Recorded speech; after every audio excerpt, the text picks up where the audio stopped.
ഇതാ വഴിയല്ലേ?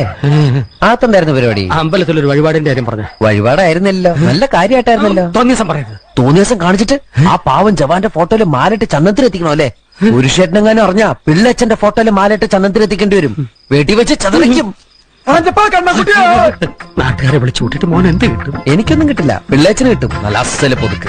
വലിയ നിലവിലുള്ള ആളല്ലേ, എല്ലാരും ഒന്ന് അറിയട്ടെ എന്ന്. നീ എന്റെ മാനം കളയരുത്. നിനക്ക് എന്ത് വേണേലും ഞാൻ തരാം. എന്ത് തരും? എന്ത് വേണം? അച്ഛന്റെ കയ്യിൽ നിന്ന് കള്ളക്കണക്ക് എഴുതി വാങ്ങിച്ച കുരുടിമുക്കിൽ 25 സെന്റ് സ്ഥലം. അയ്യോ മാധവ, അത് അയ്യാ മാധവ, അത് എഴുതി തരുമൊന്നും വേണ്ട. അവിടെ ഇത്തവണ എനിക്ക് വിത്തറക്കണം. അതെന്റെ ഒരു മോഹം. ഞാൻ പടവല വിട്ടിരിക്കുക. ആയിക്കോട്ടെ, അത് വിറ്റ് കഴിഞ്ഞാൽ എനിക്ക് വിത്തറക്കാലോ. ഇറക്കാം. പുറപ്പാടാം. പോകാൻ വരട്ടെ. ഇതൊക്കെ മറക്കാതിരിക്കാൻ ഞാനൊന്നും കൂടെ തന്നാലോ? വേണ്ട, ആരും കാണൂല. വേണ്ടെന്നേ. എന്നാ ചാടിക്കോ മോനെ. ഇന്ന് നീ അവിടെ കക്കാൻ കയറരുത്. ഇന്ന് അവിടുന്ന് എന്തെങ്കിലും പോയ നാളെ അത് എന്റെ തലയിലാവും. ഓ, എന്നാ മറ്റന്നാളാവാം. അതിന്റെ പിറ്റേന്ന് എന്റെ തലയിലാവും. സ്ഥിരാണല്ലേ? ചാടിക്ക.